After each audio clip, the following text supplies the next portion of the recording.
এই যে আম, আমি কবে ঈদের আগে আনছিলাম,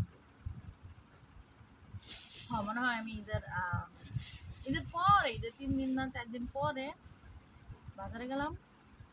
আম আমের আচার দেবো, তো কটা আম কিনে আনছি।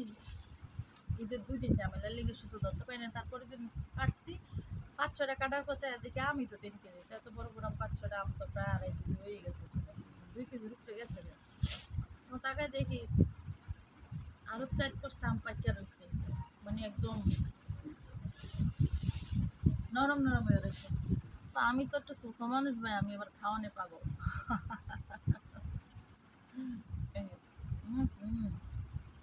সেই মিষ্টি। এখন ভাবতেছি এই আমটা খাইয়া আরো 5 কেজি, আজকে 5 কেজি আমার মজে,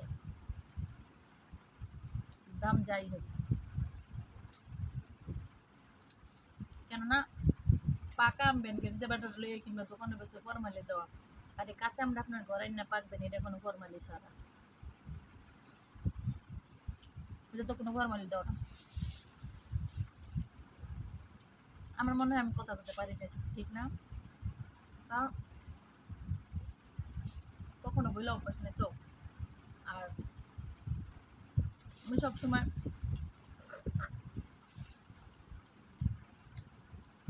একা একা কথা বলি তো, এই কারণে ভাবলাম যে যদি একা কথা বলি তাহলে ক্যামেরার সামনে কথা বললে কেমন হয়।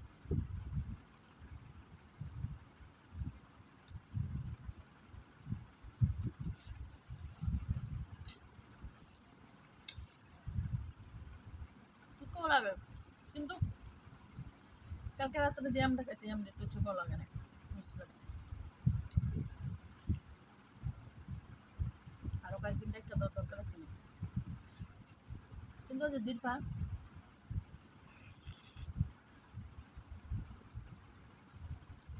জিবরা বাবা দিলে গে পারি না।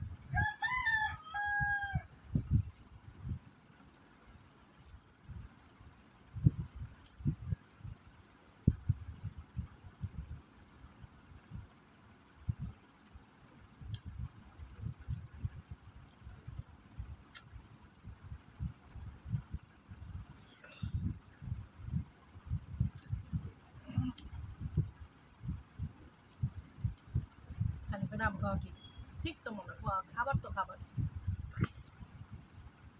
কারণ আমরা বাঙালিরা মনে করি এখন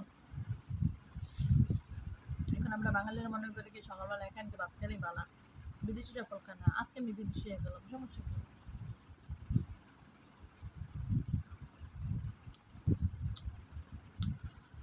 কিন্তু আমরা চুকা।